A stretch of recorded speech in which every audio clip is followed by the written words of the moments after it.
After these things, and the establishment thereof, Sennacherib king of Assyria came and entered into Judah, and encamped against the fenced cities, and thought to win them for himself. And when Hezekiah saw that Sennacherib was come, and that he was proposed to fight against Jerusalem, he took counsel with his princes and his mighty men to stop the waters of the foundations which were without the city, and they did help him.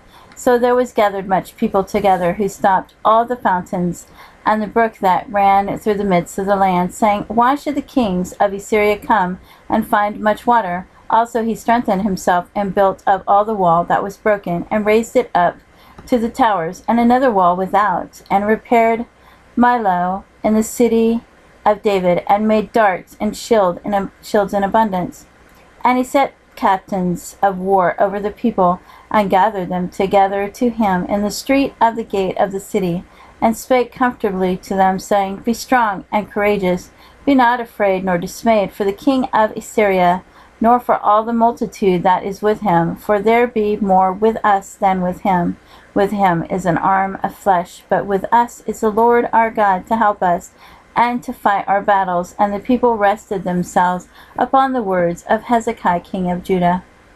After this did Sennacherib king of Assyria send his servants to Jerusalem, but he himself laid siege against Lachish, and all his power with him, unto Hezekiah king of Judah, and unto Judah that were at Jerusalem, saying, Thus saith Sennacherib king of Assyria, Whereon do ye trust that ye abide in the siege in Jerusalem? Doth not Hezekiah persuade you to give over yourselves to die by famine and by thirst, saying, The Lord our God shall deliver us out of the hand of the king of Assyria? Hath not the same Hezekiah taken away his high places and his altars, and commanded Judah and Jerusalem, saying, You shall worship before one altar, and burn incense upon it? Know ye not what I and my fathers have done unto all the people of other lands? Were the gods of the nations of those lands any ways able to deliver their lands out of mine hand? Who was there among all the gods of those nations that my fathers utterly destroyed, that could deliver his people out of mine hand, that your God should be able to deliver you out of mine hand? Now therefore let not Hezekiah deceive you, nor persuade you on this manner, neither yet to believe him. For no God of any nation or kingdom was able to deliver his people out of mine hand, and out of the hand of my fathers. How much less shall your God deliver you out of mine hand? And his servants spake yet more against the Lord God, and against his servant Hezekiah. He wrote also letters to rail on the Lord God of Israel, and to speak against him, saying, As the gods of the nations of other lands have not delivered their people out of mine hand, so shall not the God of Hezekiah deliver his people out of mine hand. Then they cried with a loud voice in the Jews' speech unto the people of Jerusalem that were on the wall, to affright them and to trouble them, that they might take the city. And they spoke against the God of Jerusalem as against the gods of the people of the earth, which were the work of the hands of man. And for this cause Hezekiah the king and the prophet Isaiah the son of Amos prayed and cried to heaven. And the Lord sent an angel, which cut off all the mighty men of valor, and the leaders and the captains in the camp of the king of Assyria. So he returned the shame of face to his own land. And when he was come into the house of his God, they that came forth of his own bowels slew him there with the sword.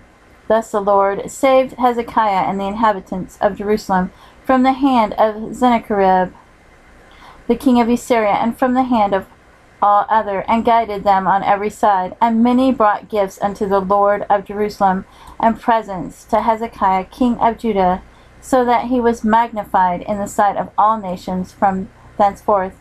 In those days Hezekiah was sick to the death, and prayed unto the Lord, and he spake unto him, and he gave him a sign.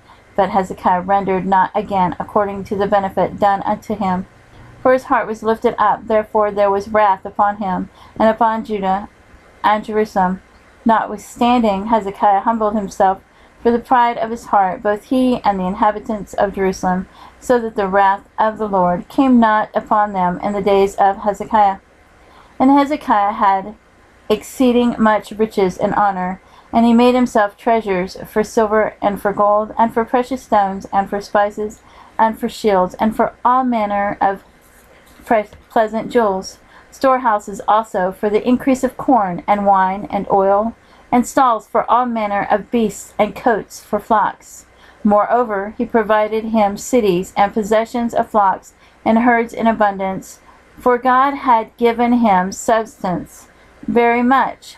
This same Hezekiah also stopped the upper watercourse of Gihon, and brought it straight down to the west side of the city of David. And Hezekiah prospered in all his works.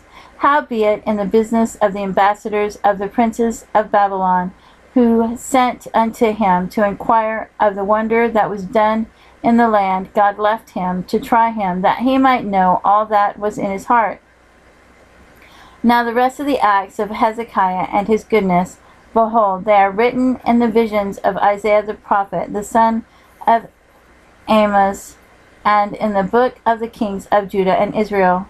And Hezekiah slept with his fathers, and they buried him in the chiefest of the sepulchres of the sons of David.